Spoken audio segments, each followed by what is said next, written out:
Amigos míos, les saluda Martín Caicedo, Dr. Fares. En esta oportunidad los invito a disfrutar de un nuevo video en el cual estoy resolviendo el examen IDEPUM de la Universidad Nacional de Piura, tomado en el presente año 2020. Este examen que se tomó en la IDEPUM constó solamente de 50 preguntas y en las dos versiones que me enviaron recolecté las preguntas del área de biomédicas, el cual vamos a estar desarrollando. Les invito a seguirme en mis redes sociales, estoy en YouTube y en Facebook como Dr. Fares, Medicina y Biomédicas. Me pueden escribir a mi correo solicitando el material con el que estudio, con el que estoy compartiendo con ustedes en el correo aprendoconfares@gmail.com. Este tipo de enseñanza se los dedico a mis amigos de preuniversitario para que puedan lograr alcanzar una vacante y podamos ya luego ser colegas. Mis videos tienen una advertencia. Como les recalco, en mi canal vengo desarrollando las preguntas de biomédica o del área de biomédica que son tomadas en el examen de admisión a las distintas universidades del territorio peruano. Así que siempre es bueno hacer una acotación en cuanto a las consideraciones generales para la producción y edición y publicación de este video. Empecemos.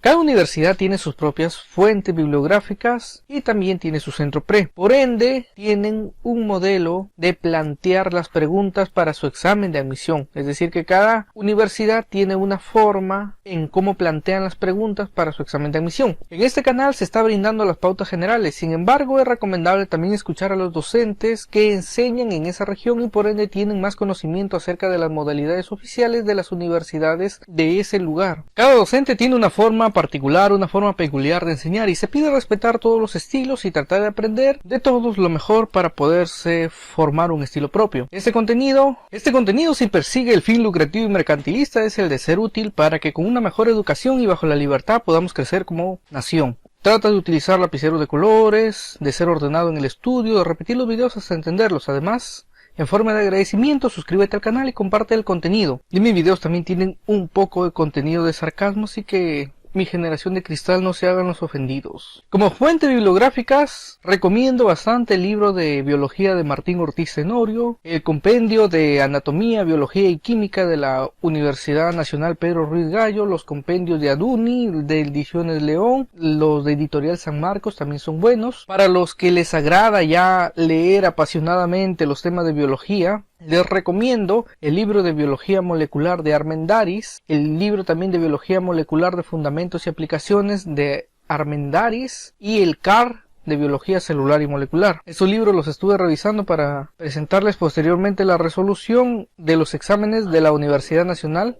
de San Marcos. Bueno, empecemos. Pregunta número 1. La crianza de aves se denomina: alternativa A, sericultura, avicultura, piscicultura, equinotecnia o apicultura. Crianza de aves. Bueno, más parece una pregunta de razonamiento verbal. A mí me venían más en razonamiento verbal, pero la crianza de aves está más relacionado con lo que es el área de avicultura. Si bien es cierto, esta pregunta puede ser incluida dentro de las aplicaciones de la biología en el área de la agronomía, en el área de la ganadería, en el área de la medicina humana, en el área de la medicina veterinaria y en el campo de la biotecnología. Y en el campo de la ganadería tenemos que la biología ha ayudado a comprender mejor los procesos de adaptación, el proceso de reproducción y el proceso de domesticación de los animales, y es por ello que para cada especie generalmente hay una especialidad o llámese una ciencia auxiliar que nos puede ayudar, y estas son por ejemplo las que tenemos como apicultura, sericultura, bovinotecnia, porcinocultura, piscicultura, lumbricultura, cunicultura, ovinotecnia, avicultura y equinotecnia, de los cuales por ejemplo la apicultura se dedica a estudiar lo que es la crianza de las abejas y los productos derivados. La sericultura se dedica a estudiar el arte de criar los gusanos de seda. La bovinotecnia al criado vacuno. La porcinocultura, su mismo nombre lo dice, mira, cría cerdos. La piscicultura se encargan de estudiar la crianza de los peces. La lombricultura de las lombrices de tierra. La cunicultura, los cuyes. ¿Y qué más? Los conejos. Ovinotecnia se encargan de estudiar la crianza de las ovejas. La avicultura, que es lo que nos preguntaron, está relacionado con el campo de las aves, mientras que en la equinotecnia está relacionado lo que es la crianza del yeguarizo, que es el caballo, y incluyen a otras especies como mulas, yeguas, asnos, entre otros. Sin embargo, ya hemos podido conocer que la crianza de las aves se denomina avicultura. Siguiente pregunta. ¿Son enzimas lisosomales las lipasas, glucosidasas, proteasas, nucleasas o peroxidasas? El siguiente slide es del libro del maestro Martín Ortiz Tenorio y nos indica qué es el funcionamiento de las endomembranas. Por ejemplo, tenemos de un lado el retículo endoplasmático, en el cual está segregando vesículas con ribosomas, y tenemos que el retículo endoplasmático se comunica con el aparato de Golgi. Fusionan las vesículas entre sí y de la segregación de las vesículas del aparato de Golgi o de las membranas del aparato de Golgi se forman vesículas que posteriormente van a ser los lisosomas, y estas van a tener diferentes funciones. Por ejemplo, se habla de un lisosoma primario cuando recién sale del aparato de Golgi. Por ejemplo, acá hablaríamos de un lisosoma primario, y hablamos ya de un lisosoma secundario cuando ya se ha unido a otro tipo de vesículas cuyo contenido es necesario digerir. Y en esta división del lisosoma secundario vamos a encontrar a tres tipos. Uno, el heterofagosoma o vacuola digestiva, la vacuola autofágica o citolisosoma, y finalmente los cuerpos residuales. Hemos dicho que el lisosoma secundario se forma cuando el lisosoma primario, que solamente ha provenido del aparato de Golgi, ya se fusiona con vesículas con otro contenido, el cual los va a digerir. Y este lisosoma secundario pueden encontrarse de tres tipos: heterófago lisosoma o heterofagosoma o vacuola digestiva. En segundo lugar, vacuola autofágica o citolisosoma, y en tercer lugar, cuerpos residuales. El heterofagosoma es aquel lisosoma que va a engullir, por ejemplo, a bacterias o a otras vesículas de cualquier contenido, y va a realizar su proceso de digestión celular. Las vacuolas autofágicas son aquellas que más predominan en situaciones en donde el mismo estado de inanición hace que el lisosoma pueda digerir al contenido de su propia célula. Por ejemplo, se puede comer a las mitocondrias, se puede comer a los ribosomas, se puede comer al aparato de Golgi, etc. Y mientras tanto, en los cuerpos residuales, o en todo caso, como los lisosomas también eran llamadas las bolsitas suicidas, puede liberar estas vesículas al exterior de la célula y de entrar en un proceso de autoeliminación conocido como autólisis. Y en los cuerpos residuales resulta que los lisosomas contienen las enzimas, contienen los desechos o restos celulares, y son vestigios que permanecen en la célula a manera de inclusiones, por ejemplo los pigmentos del envejecimiento. ¿Qué más tenemos que conocer de los lisosomas? Más adelante voy a hacer un esquema de los organelos. Ya hemos conocido que son los lisosomas, también llamadas las bolsitas de suicidio o las bolsitas suicidas. Fueron descubiertos por Dubé en 1949. Además, también podríamos dar otras características. El tamaño de los lisosomas puede ser entre 0,2 a 0,5 micrómetros, pero resulta de que el pH de los lisosomas es un pH ácido. Ustedes recordarán, por ejemplo, en la escala de pH tenemos que la escala 7 es neutra, y la escala del 1 al 7, mientras más se acerca al 1 es más ácida, y mientras más se aleja del 7 y llega al 14 es básica. Entonces, el estado del interior de la célula generalmente tiene un pH neutro, que tiende a ser 7, pero el pH de los lisosomas es un pH ácido y contiene hidrolasas ácidas que van a digerir a restos celulares, y esto va a estar equilibrado por las bombas de hidrógeno de las membranas lisosomales y de las proteínas. Ahora, los lisosomas van a contener proteasas, lipasas, nucleasas, sulfatasas, fosfatas, glicosidasas y fosfolipasas. Lo que no va a contener en este caso son las peroxidasas, pero cada una de estas enzimas cumple una función de digestión. Por ejemplo, las lipasas, que van a digerir, va a digerir lípidos. Las glucosidasas van a digerir carbohidratos o glúcidos. Las proteasas, que van a digerir proteínas. Las nucleasas, que van a digerir ácidos nucleicos. Entonces esas son las principales enzimas que debemos de conocer. Y ya tenemos resuelta nuestra pregunta. Por su forma, la Salmonella typhi. Bien, nos han presentado un microorganismo que es la Salmonella typhi. Tenemos que conocer a qué se refiere. ¿Qué cosa es la Salmonella typhi? Es una bacteria que causa la salmonelosis. Pero dice, es clasificada como, es un coco, un diplococo, un bacilo, un streptococo o un estafilococo. Acá nos están hablando ya del reino Monera y de la clasificación del reino Monera. En el reino Monera existen bacterias de todas las formas y de todos los colores para todos los gustos. Por ejemplo, según su forma, como lo estamos mirando, las bacterias se van a dividir en cocos, se van a dividir en bacilos y en otras formas que son ya un tanto irregulares. Dentro de los cocos pues tenemos un aspecto redondito, bien delimitado. Cuando está solo se llama coco. Cuando está este coco se junta con otro coco, le llamamos diplococo. Cuando este coco forma cadenas o estructuras en forma de cadena, llamamos estreptococos.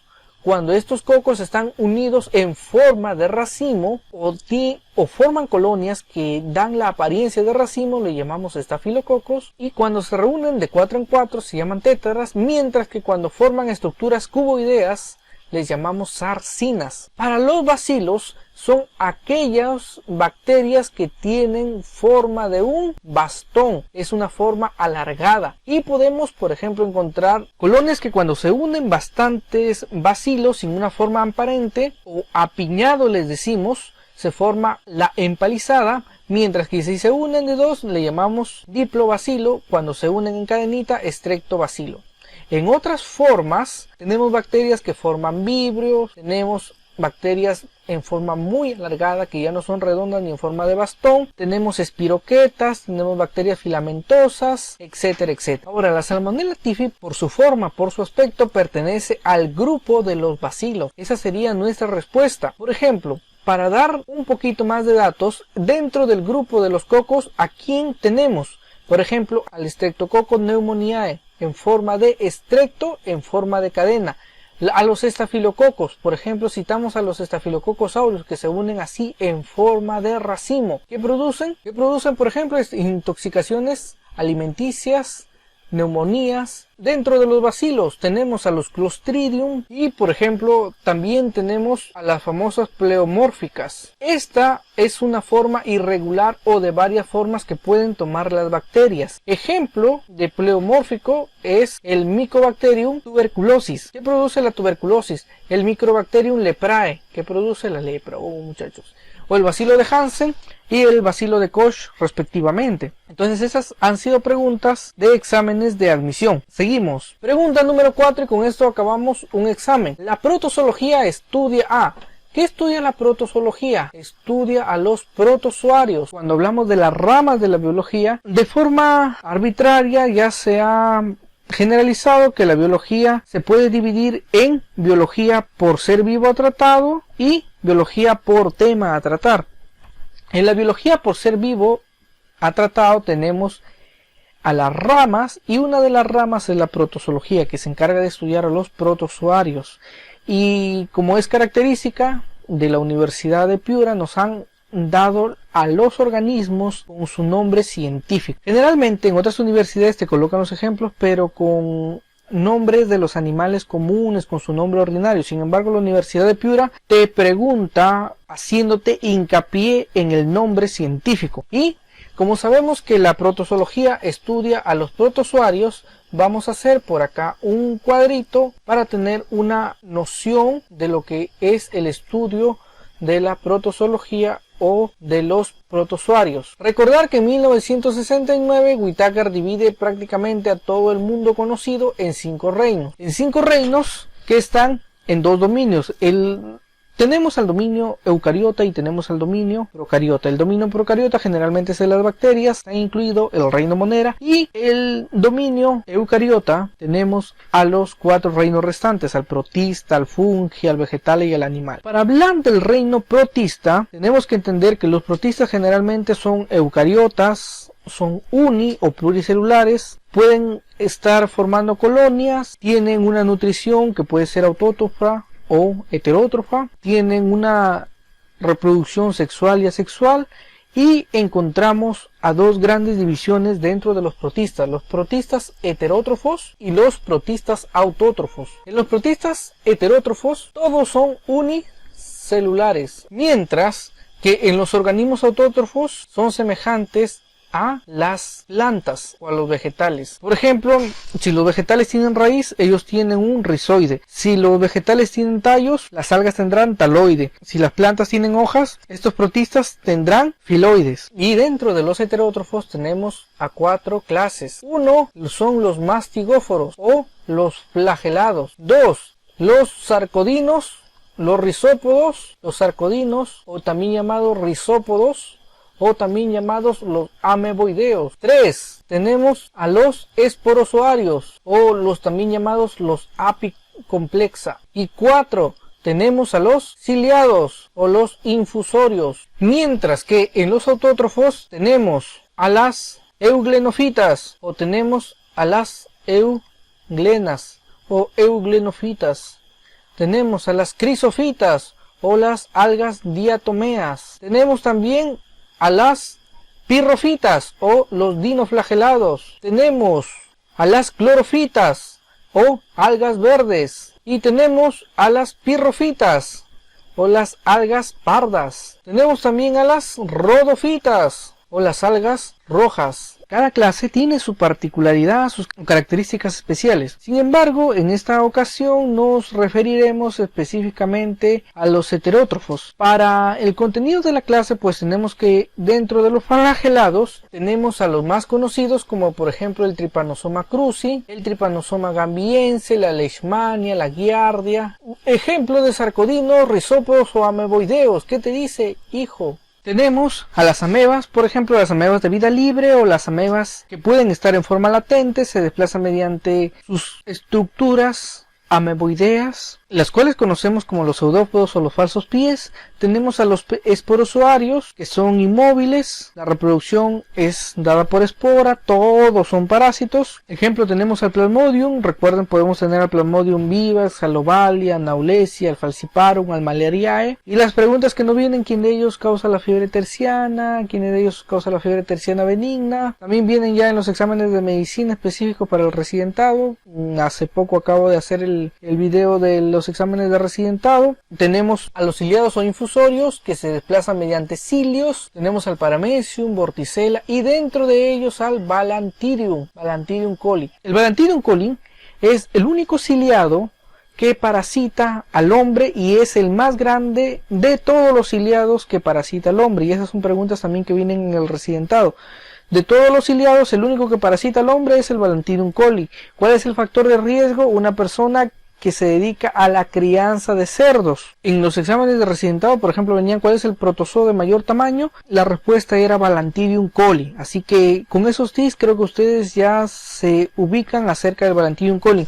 Por otro organismo que nos han preguntado, que recién recuerdo, es el Toxoplasma, que pertenece a los esporozoarios o de la clase apicomplexa. Entonces ya nos ubicamos y ya sabemos que el Balantidium coli es un protozoario. Así que empecemos a reconocer de todas estas alternativas quién es un protozoario. Nosotros ya sabemos que la respuesta es Balantidium coli. Tenemos también al Carcinum maenas. ¿Qué es el Carcinum maenas? Es un cangrejo. El Carcinum maenas está estudiado, por lo tanto, por la carcinología, que estudia los crustáceos. La Claviceps purpurea es un hongo que parasita, por ejemplo, al centeno.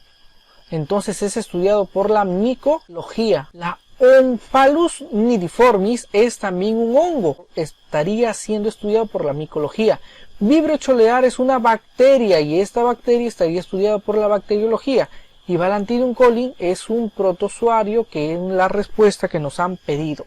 Hasta ahí tenemos nuestra justificación. Acá tenemos ejemplo de lo que es un pseudópodo, que pertenece a la clase de los arcodinos o de los rhizópodos.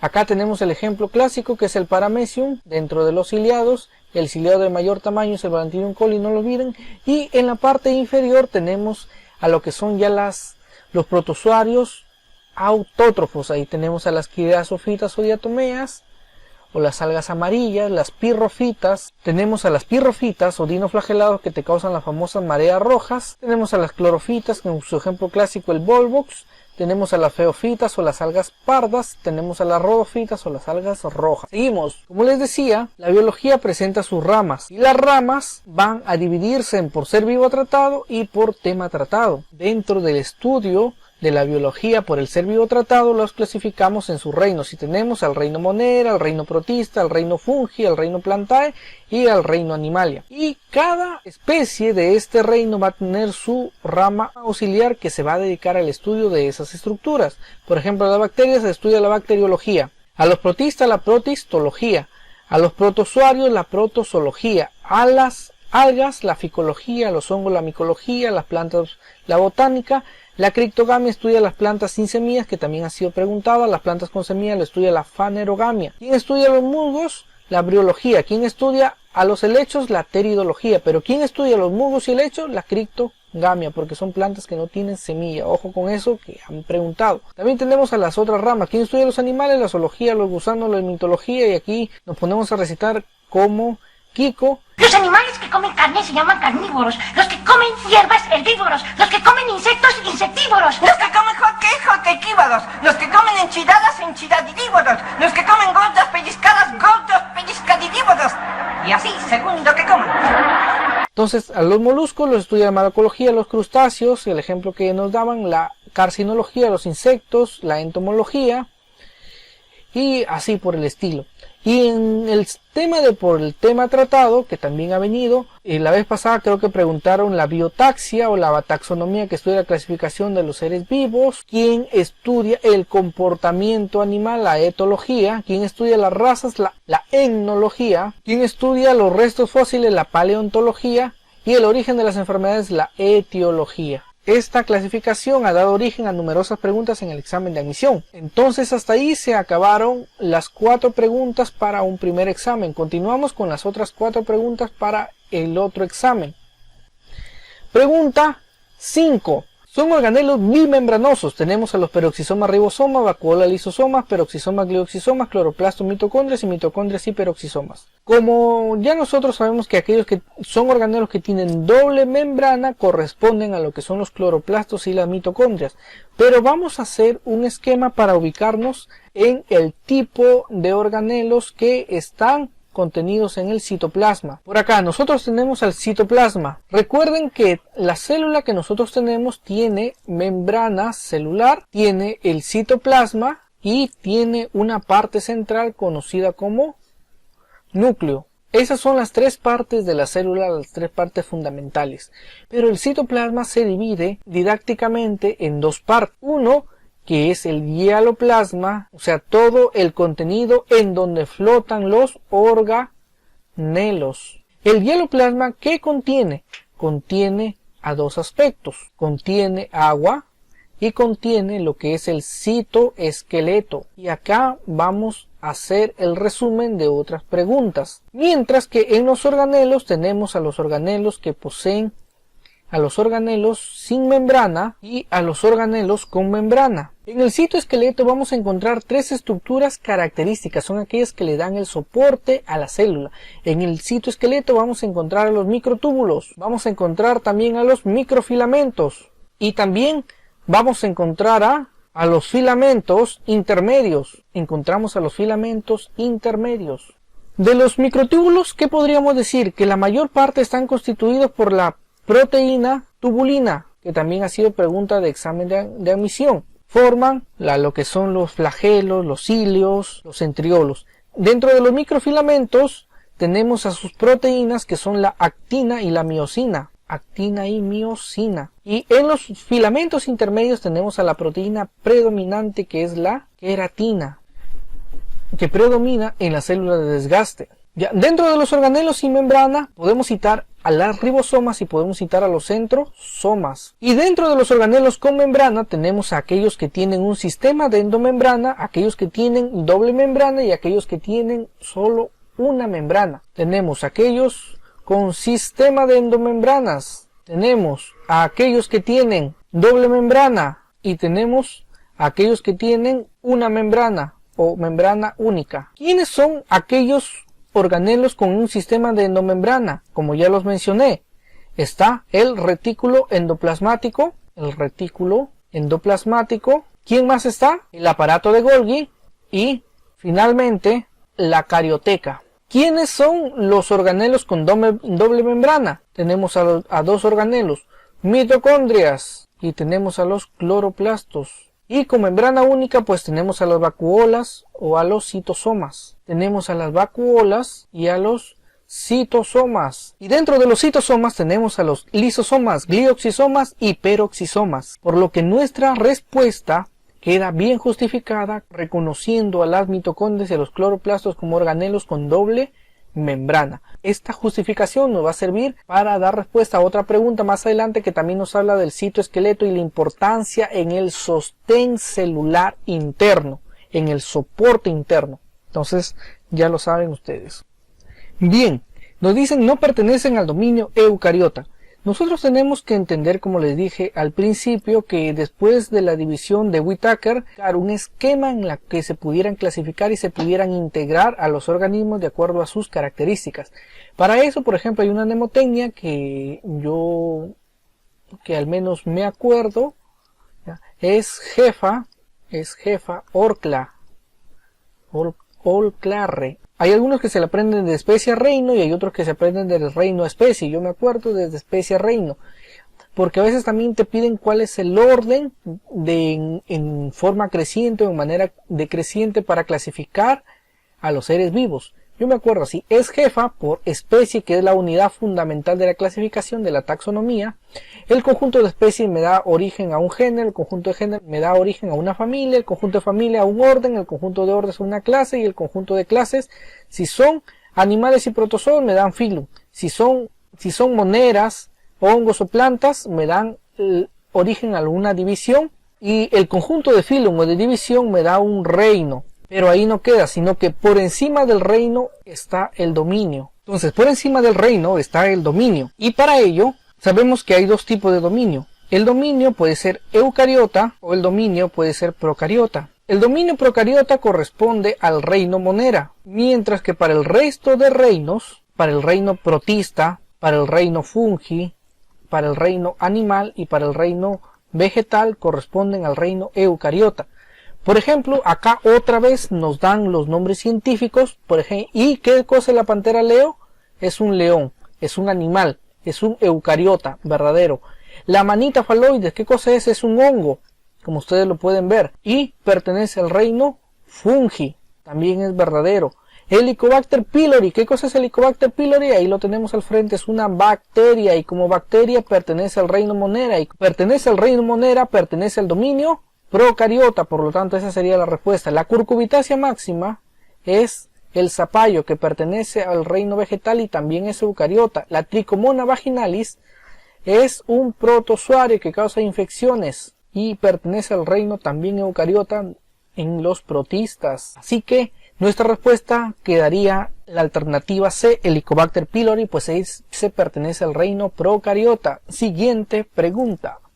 Una de las funciones del glucocálix es, cuando nosotros hablamos de que la célula tenía tres partes, la membrana, el citoplasma y el núcleo, en la membrana celular específicamente se ha propuesto el sistema del mosaico fluido por Singer y Nicholson, en la cual tenemos doble capa de fosfolípidos con proteínas incrustadas que se van moviendo o que van seleccionando. Entonces ese es nuestro modelo.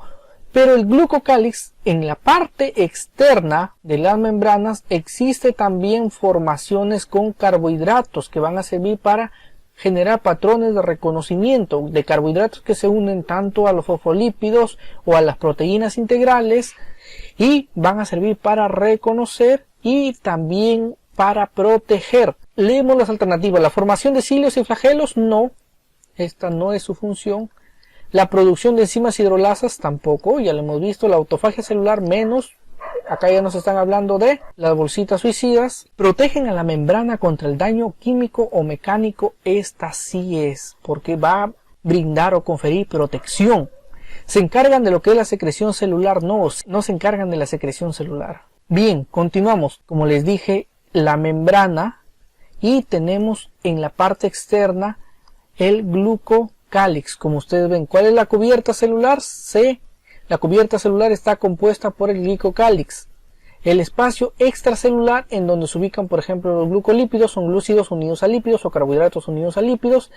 Hay glucoproteínas transmembranas o proteoglicanos transmembranas, o también proteoglicanos transmembrana, que es lo mismo que glicoproteínas. Y prácticamente acá tenemos las glicoproteínas y cómo actúa en su patrón de reconocimiento o en su patrón de protección a la célula. Para eso es lo que nos sirven el glucocálix.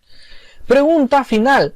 Red de filamentos que da forma a la célula y participa en el tráfico intracelular. La forma de las células está a cargo de los peroxisomas, no, lisosomas tampoco, retículo endoplasmático, no, el citoesqueleto, el aparato de Golgi no tiene nada que ver. Y para esto ya hemos hecho nuestro resumen anterior en donde les mostraba que el citoplasma está compuesto por hialoplasma y organelos. Y en el hialoplasma encontramos que existe agua como el citoesqueleto que te brinda la función de soporte y también brinda la función de sostén, de mantenimiento de la forma y participa en la señalización o en el comercio intracelular a través de señalizadores o de proteínas, y esta función es del citoesqueleto. Por ejemplo, acá tenemos en el libro de Martín Ortiz Tenorio, por ejemplo, al retículo endoplasmático, como les dije, que se comunica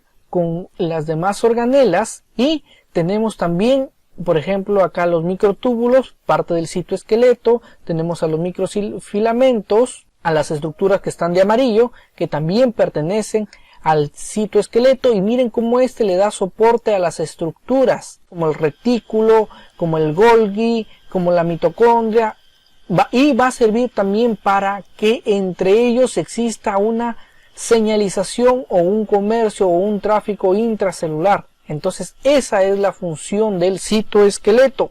Amigos, me despido de ustedes con una gran alegría, una gran emoción al saber que ustedes están suscribiéndose a mi canal, compartiendo mi video. El contenido les va a servir para que ustedes puedan estudiar durante el tiempo de su preparación preuniversitaria y puedan ingresar a la universidad y ser mejores profesionales. Se despide de ustedes su amigo Martín Caicedo, conocido como Dr. Fares. No se olviden de suscribirse a mi canal y de escribirme a mi correo electrónico para solicitarme los materiales con los que yo también estudio y que estoy muy alegre de poderlos compartir con ustedes. Escríbame en aprendoconfares@gmail.com. Y esto ha sido el desarrollo del área de biomédicas del examen IDEPUM 2020 de ingreso a la Universidad Nacional de Piura. Muchas gracias, hasta una nueva ocasión, hasta pronto, Dios los bendiga.